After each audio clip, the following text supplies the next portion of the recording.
മലയാളി വാർത്ത ഇൻസൈഡിലേക്ക് സ്വാഗതം. തൊട്ടടുത്തൊരു ഓലപ്പടക്കം പൊട്ടിയാൽ നടുങ്ങുന്നവരാണ് നമ്മൾ മലയാളികൾ. അപ്പോൾ പിന്നെ കഴിഞ്ഞ ഒരു വർഷം മുഴുവൻ ബോംബിൻ്റെയും മിസൈൽ ആക്രമണങ്ങളുടെയും ഒക്കെ ഭീതിയിൽ കഴിഞ്ഞ ഇസ്രയേലി ജനങ്ങളെ ഒന്ന് ഓർക്കുക. മറുവശത്ത് യുദ്ധമൊഴിയാത്ത പുതുവർഷത്തിലേക്ക് പലസ്തീൻ വീണ്ടും.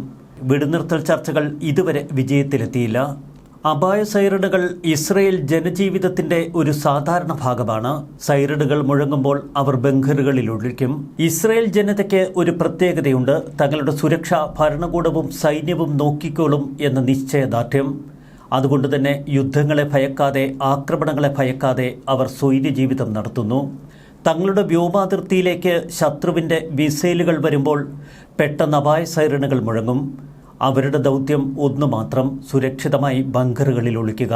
ഒക്ടോബർ 7, 2023 ഹമാസ് ഭീകരാക്രമണം. അതിന് തൊട്ടു പിന്നാലെ ഹമാസിനെതിരെ ഇസ്രയേൽ യുദ്ധത്തിനിറങ്ങി. എന്നാൽ തങ്ങൾക്ക് നേരെ ഹമാസുകാർ നടത്തിയത് ഇറാന്റെ പദ്ധതിയാണ് എന്ന് തിരിച്ചറിഞ്ഞ ഇസ്രയേൽ ഇറാൻ പ്രോക്സികൾക്ക് നേരെ ഒന്നൊന്നായി ആക്രമണങ്ങൾ തൊടുത്തു. ഹമാസിനെ സഹായിക്കാൻ എന്ന മട്ടിൽ ഹിസ്ബുള്ളയും ഇറാൻ പ്രോക്സികളുമൊക്കെ പല ഭാഗങ്ങളിൽ നിന്ന് ഇസ്രായേലിനെ കടന്നാക്രമിച്ചു. എന്നാൽ തങ്ങളുടെ ശത്രുക്കളെ ഒന്നാകെ നിഗ്രഹം ചെയ്യുന്ന തിരക്കിലായിരുന്നു കഴിഞ്ഞ ഒരു വർഷം ഇസ്രായേൽ. ഇപ്പോഴിതാ പുതുവർഷമെത്തി. ഈ പുതുവർഷ പുലരിയിൽ ഇസ്രായേൽ ഒരു പ്രതിജ്ഞയെടുത്തിരിക്കുന്നു. ഇനി തങ്ങളുടെ ശ്രദ്ധ മുഴുവൻ യമനിലേക്ക്.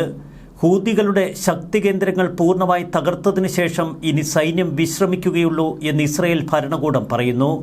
യമനിലെ ഹൂതികൾക്ക് നേർക്കുള്ള ആക്രമണത്തിൽ അമേരിക്കൻ സഹായവും ഇസ്രയേൽ ആവശ്യപ്പെട്ടിട്ടുണ്ട്. താൻ അധികാരമേൽക്കുന്ന ജനുവരി 20 മുൻപ് ഹമാസുകാർ പൂർണ്ണമായി ബന്ദികളെ വിട്ടയക്കണമെന്ന് നേരത്തെ ഡൊണാൾഡ് ട്രംപ് ആവശ്യപ്പെട്ടിരുന്നു.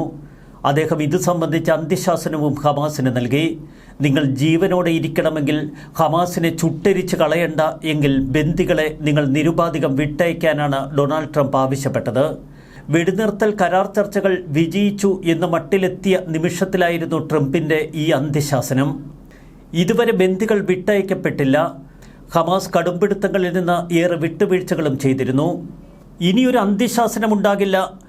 ഹമാസുകാരെ പൂർണ്ണമായി ചാരമാക്കുമെന്നാണ് ഡൊണാൾഡ് ട്രംപിൻ്റെ പ്രഖ്യാപനം. അങ്ങനെ ചെയ്യരുത് എങ്കിൽ എത്രയും പെട്ടെന്ന് ഹമാസ് ബന്ദികളെ പൂർണ്ണമായി വിട്ടയക്കുക. ഇതാണിപ്പോൾ ഡൊണാൾഡ് ട്രംപിൻ്റെ അന്ത്യശാസനം. എന്നാൽ പുതുവർഷ പുലരിയിൽ വീണ്ടും യമനിൽ നിന്ന് ഇസ്രായേലിന് നേർക്ക് മിസൈൽ ആക്രമണം. അപ്രതീക്ഷിതമായി ഒരു മിസൈൽ ഗാസ മുനമ്പിൽ നിന്ന് ഇസ്രായേലിന് നേർക്ക് പാഞ്ഞുവന്നു.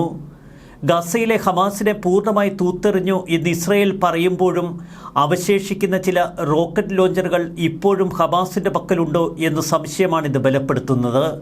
ഈ ആക്രമണം വഴി ഇസ്രയേലിന് മറ്റൊരു നേട്ടം കൂടി വന്നിരിക്കുന്നു. ഗാസയിൽ നിന്ന് വീണ്ടും ആക്രമണമുണ്ടായി. അതുകൊണ്ട് തന്നെ തങ്ങൾ ഹമാസിൻ്റെ അവശേഷിക്കുന്ന കേന്ദ്രങ്ങൾ തച്ചുടയ്ക്കുമെന്ന പ്രഖ്യാപനം വീണ്ടും പുതുവർഷ പുലരിയിൽ ഇസ്രയേൽ കൈക്കൊള്ളുന്നു. ബഹുമുഖ യുദ്ധത്തിലൂടെയാണ് കഴിഞ്ഞ ഒരു വർഷമായി എല്ലാ ദിവസവും ഇസ്രയേൽ കടന്നു പോകുന്നത്. പുതുവർഷ പുലരിയിൽ ഇസ്രയേൽ ചില പ്രഖ്യാപനങ്ങൾ നടത്തുന്നു. ഇസ്രയേലിൻ്റെ യുദ്ധം ശ്രദ്ധേയമായി ഇപ്പോൾ മുന്നേറി. ഇസ്രയേലുകളും പാശ്ചാത്യരുമൊക്കെ ഒക്ടോബർ 6 ഇപ്പോൾ കൂടുതൽ സുരക്ഷിതരായിരിക്കുന്നു. അവർ വളരെ കാലമായി നമുക്ക് നേർക്കുയർത്തിയ പല ഭീഷണികളെയും നമ്മൾ തച്ചുടച്ചു. ഇപ്പോൾ അവർ നമ്മളെ ഭയപ്പെടുന്നു. പ്രധാനമന്ത്രി ബെഞ്ചമിൻ നെതന്യാഹുവിൻ്റെ അശ്രാന്തമായ പ്രഷർ കുക്കർ തന്ത്രമാണ് ഇപ്പോൾ വിജയിച്ചിരിക്കുന്നത്. ഹമാസിനെ തകർത്തു, ഹിസ്ബുള്ളയെ നിഗ്രഹം ചെയ്തു, ഇറാൻ തുറന്നു കാട്ടപ്പെട്ടു, സിറിയ ആടിയുലഞ്ഞു. ഇറാൻ പ്രോക്സികളെ സഹായിച്ചിരുന്ന സിറിയൻ ഭരണകൂടം നിലംപൊത്തി. ഇതൊക്കെ ഇസ്രയേലിൻ്റെ വിജയമല്ലെങ്കിൽ പിന്നെന്ത് എന്ന ചോദ്യമാണിപ്പോൾ പുതുവർഷ പുലരിയിൽ ഇസ്രയേലിൽ നിന്ന് നമ്മൾ കേൾക്കുന്നത്. മുൻപ് ഇസ്രയേൽ നടത്തിയ 3 യുദ്ധങ്ങൾ ഇസ്രയേൽ പൂർണ്ണമായി വിജയിച്ചുവെങ്കിലും ആ കരാറുകൾ നമുക്ക് അനുകൂലമാക്കി മാറ്റാൻ കഴിഞ്ഞില്ല. അത്തരം ഘട്ടങ്ങളിലേക്ക് ഇനി നമ്മൾ കടക്കില്ല. ഓരോ യുദ്ധങ്ങളും വിജയങ്ങൾ മാത്രമായിരിക്കണം നമുക്ക് സമ്മാനിക്കുന്നത്. എല്ലാ ബന്ദികളെയും മോചിപ്പിക്കാൻ ഹമാസിലും അവരുടെ ഖത്തർ ബാങ്കർമാരിലുമൊക്കെ സമ്മർദ്ദം ചെലുത്തുക എന്നതായിരിക്കും ഇനി ലക്ഷ്യം. ഇനി ഹൂതികളും ഇറാനികളുമൊക്കെ മാരകമായ മിസൈലുകൾ പ്രതീക്ഷിച്ചു കൊള്ളാൻ ഇസ്രയേൽ പറഞ്ഞു. ഞങ്ങൾ മിസൈലുകൾ ലക്ഷ്യമില്ലാതെ പായിക്കുന്നവരല്ല. യമൻ വ്യോമമേഖലയിലെത്തി ഹൂതി കേന്ദ്രങ്ങൾ തകർക്കുക തന്നെയാണ് തങ്ങളുടെ ലക്ഷ്യം. പ്രിസിഷൻ ആക്രമണങ്ങൾ ഹൂതികൾ പ്രതീക്ഷിച്ചു കൊള്ളാൻ ഇസ്രയേലിൻ്റെ മുന്നറിയിപ്പ്. അമേരിക്കയ്ക്ക് മരണം, ഇസ്രയേലിന് മരണം, ജൂതന്മാർക്ക് ശാപം, ഇസ്ലാമിന് വിജയം. ഇതാണ് ഹൂതികളുടെ മുദ്രാവാക്യം. ഈ മുദ്രാവാക്യം തങ്ങൾ പിൻവലിപ്പിക്കുമെന്നാണ് ഇപ്പോൾ ഇസ്രയേലിൻ്റെ പ്രഖ്യാപനം. ഇറാൻ മുല്ലമാരെ പോലെ ഹൂതികളെ ഞങ്ങൾ ഭയപ്പെടുത്തും. ഇസ്രയേൽ എന്തിനാണ് ഇപ്പോഴും യുദ്ധം ചെയ്യുന്നത് എന്ന് ലോകത്തിൻ്റെ പല ഭാഗങ്ങളിൽ നിന്നും ആളുകൾ ഞങ്ങളോട് ചോദിക്കുന്നു. എന്നാൽ ഒക്ടോബർ 7-ന് ശേഷം ഇസ്രായേലിൻ്റെ സ്വയം പ്രതിരോധത്തിനുള്ള അവകാശത്തെ ആരും ചോദ്യം ചെയ്തില്ല. നമ്മുടെ ശത്രുക്കളുടെ ക്രൂരതയെ ലോകം പലപ്പോഴും കണ്ടില്ല എന്ന് നടിച്ചു. അതുകൊണ്ട് തന്നെ സുരക്ഷയ്ക്കായി നമ്മൾ യുദ്ധം ചെയ്തുവെന്നാണ് പുതുവർഷ പുലരിയിൽ ഇസ്രായേൽ പറയുന്നത്. യഹൂദ രാഷ്ട്രത്തെ നശിപ്പിക്കാൻ ശ്രമിക്കുന്ന നിരവധി ശത്രുക്കളുണ്ട്. നരഹത്യ ഉന്മാദമാക്കിയ ഒരു രാജ്യമാണ് ഇറാൻ. ആ ഇറാനെയും പ്രോക്സികളെയും തകർക്കുകയാണ് ഇനി തങ്ങളുടെ അടുത്ത ലക്ഷ്യം. ഒക്ടോബർ 7-ന് മുൻപുള്ള മാനസികാവസ്ഥ, മതഭ്രാന്തന്മാരുടെ വംശഹത്യ ഭീഷണികൾ, നമ്മുടെ അതിർത്തികളിലേക്ക് എത്തിയ ആയുധശേഖരം, അവരുടെ വാക്കുകളെ നമ്മൾ അന്ന് ഗൗരവമായി എടുത്തില്ല. ജൂതനെ വെറുക്കാൻ വളർത്തിയ ഹമാസ് ഭീകരരും മറ്റായിരക്കണക്കിന് ഗസക്കാരും ഞങ്ങളെ തകർക്കാൻ ശ്രമിച്ചു. ഞങ്ങളുടെ ജനതയെ അവർ കൊന്നൊടുക്കി ബലാത്സംഗം ചെയ്യുകയും കൊല്ലുകയും പീഡിപ്പിക്കുകയും കുഞ്ഞുങ്ങളെ തട്ടിക്കൊണ്ടുപോവുകയും പ്രായമായവരെ പീഡിപ്പിക്കുകയും ചെയ്തു. അതിന് മറുപടി ചോദിച്ചില്ല എങ്കിൽ ഞങ്ങൾ ജൂതന്മാരാകുന്നതെങ്ങനെ? ഭീകരർ ദയനീയമായി പരാജയപ്പെട്ടു. ഞങ്ങളുടെ ജീവിതത്തിലെ ഏറ്റവും വലിയ വേദനകളിൽ ഒന്നായിരുന്നു ഭീകരാക്രമണത്തിലൂടെ ഞങ്ങൾക്ക് ലഭിച്ചത്.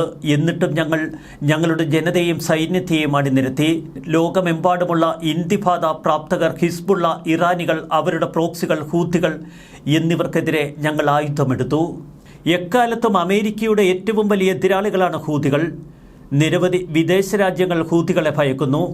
യമനിൽ നിന്ന് ഹൂതികൾ തൊടുക്കുന്ന മിസൈലുകൾ അത് ഇസ്രായേലിനെ പലപ്പോഴും അലോസരപ്പെടുത്തുന്നുണ്ട്.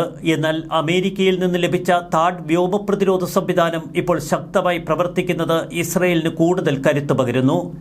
താഡിൻ്റെ സംരക്ഷണ കവചമൊരുക്കിയാണ് ഇപ്പോൾ യമനിന് നേർക്ക് സമാനതകളില്ലാത്ത ആക്രമണത്തിന് ഇസ്രായേൽ ഒരുങ്ങുന്നതും.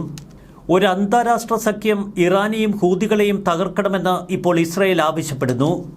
ഇനി അന്താരാഷ്ട്ര സമൂഹം മുന്നോട്ട് വന്നില്ല എങ്കിലും ലോകത്തിനു വേണ്ടിയുള്ള ഒരു ദൗത്യമായി ഞങ്ങൾ അത് ഏറ്റെടുക്കുന്നു. പക്ഷേ അമേരിക്ക ഞങ്ങളെ സഹായിക്കുമെന്നുറപ്പുണ്ട്. ഇസ്രായേലിനെ വിടുക. അന്താരാഷ്ട്ര കപ്പൽ പാതകളെ വേണ്ടവിധം സംരക്ഷിക്കാനുള്ള ഉത്തരവാദിത്വം മറ്റ് ലോകരാജ്യങ്ങൾക്കില്ലേ? കപ്പൽ ചാലുകളിലേക്ക് വരുന്ന മിസൈലുകൾ തകർക്കുകയല്ല നിങ്ങളുടെ ഉത്തരവാദിത്വം. പകരം ആ മിസൈലുകൾ അയക്കുന്ന കേന്ദ്രങ്ങളെ തച്ചു തകർക്കുകയാണ്. അതിന് ഇസ്രായേലിനൊപ്പം ചേരാൻ നിങ്ങൾക്ക് ലഭിച്ചിരിക്കുന്ന ഒരു അവസരമാണിത്. പ്രകോപനങ്ങളുടെ അമിത തോതിലുള്ള അളവ് ഞങ്ങളുടെ മനസ്സാക്ഷിയെ പലപ്പോഴും മരവിപ്പിച്ചിരുന്നു. കമൽ അദ്വാൻ ഹോസ്പിറ്റൽ പോലുള്ള തന്ത്രപ്രധാനമായ സിവിലിയൻ കേന്ദ്രങ്ങളിലൊക്കെ ഹമാസുകാർ തങ്ങളുടെ താവളങ്ങളാക്കി മാറ്റി. ജബല്യ ആശുപത്രിയെ കമാൻഡ് സെന്ററായി ഹമാസ് ഉപയോഗപ്പെടുത്തുന്നു. അതുകൊണ്ട് തന്നെ പലപ്പോഴും ആശുപത്രികൾ ലക്ഷ്യമാക്കി ആക്രമിക്കാൻ ഞങ്ങൾ നിർബന്ധിതരായി. ഇക്കഴിഞ്ഞ ദിവസങ്ങളിൽ നടന്ന റെയ്ഡിനെ ലോകാരോഗ്യ സംഘടനയും ഐക്യരാഷ്ട്ര സംഘടനയും തള്ളിപ്പറയുമ്പോൾ ഞങ്ങളുടെ ശത്രുക്കൾ അത്തരം ആശുപത്രികളിൽ കയറാതെ നോക്കാനുള്ള ഉത്തരവാദിത്വം എവിടെയായിരുന്നു ഈ അന്താരാഷ്ട്ര സമൂഹത്തിന്? 200, 300, 400 കിലോഗ്രാം ഭാരമുള്ള പേലോഡുകൾ തൊട്ടടുത്ത് ഏതെങ്കിലുമൊക്കെ രാജ്യങ്ങളിൽ വീണ് പൊട്ടിത്തകർന്നാൽ അവിടെ എത്രമാത്രം നാശനഷ്ടങ്ങളുണ്ടാക്കും? ഇത്തരം നിരവധി പേലോഡുകളാണ് ഹൂതികൾ ഞങ്ങൾക്കെതിരെ തൊടുക്കുന്നത്. ഏതെങ്കിലും ഒന്ന് ഞങ്ങളുടെ മണ്ണിൽ വീണ് പൊട്ടിയാൽ അവിടെ നടക്കുന്ന മനുഷ്യക്കുരുതിയെക്കുറിച്ച് നിങ്ങൾ ചിന്തിച്ചിട്ടുണ്ടോ? അതുകൊണ്ട് തന്നെ വ്യക്തമായ വിജയം കൈവരിക്കുന്നതുവരെ ഞങ്ങൾ യുദ്ധമുഖത്തു തന്നെയുണ്ടാകും. അതിന് ഹൂതികളുടെ നേർക്ക്. ഇതാണ് ഇസ്രായേൽ ഇപ്പോൾ കൈക്കൊണ്ടിരിക്കുന്ന പുതുവർഷ പ്രതിജ്ഞ. ലോകത്തിൻ്റെ പല ഭാഗങ്ങളിൽ നിന്ന് ശക്തമായ വിമർശനങ്ങൾ ഉയരുമ്പോഴും ഇസ്രായേൽ തങ്ങളുടെ ചരിത്ര ദൗത്യത്തിൽ നിന്ന് അണുവിട വ്യതിചലിക്കുന്നില്ല. ഇറാൻ പ്രോക്സികളെ മുഴുവൻ താഴെ വീഴിക്കുക എന്നതാണ് ഇസ്രായേലിൻ്റെ പരമപ്രധാനമായ ലക്ഷ്യം. 2024 ഒരു വർഷം മുഴുവൻ നീണ്ടുനിന്ന ഇസ്രായേൽ ഹമാസ് യുദ്ധവാർത്തകൾ, ഒടുവിൽ ഇസ്രായേൽ ഹിസ്ബുള്ള യുദ്ധവാർത്തകൾ. ഇടക്കാലത്ത് നമ്മൾ ഇറാനും ഇസ്രായേലും തമ്മിലുള്ള നിരവധി പോർവിളികൾ കണ്ടു. ഏറ്റവും ഒടുവിൽ 2025 പിറക്കുന്നത് ഹൂതികൾക്കെതിരെ സമാനതകളില്ലാത്ത ആക്രമണത്തിൻ്റെ മുന്നറിയിപ്പ് കേട്ട്. അതുതന്നെയാണ് ഇസ്രായേലിനെ വ്യത്യസ്തമാക്കുന്നതും. 2025-ലും മധ്യപൂർവ്വദേശത്ത് യുദ്ധത്തിൻ്റെ കാഹളം അവസാനിക്കുന്നില്ല. ന്യൂസ് ഡെസ്ക് മലയാളി വാർത്ത ഇൻസൈഡ്.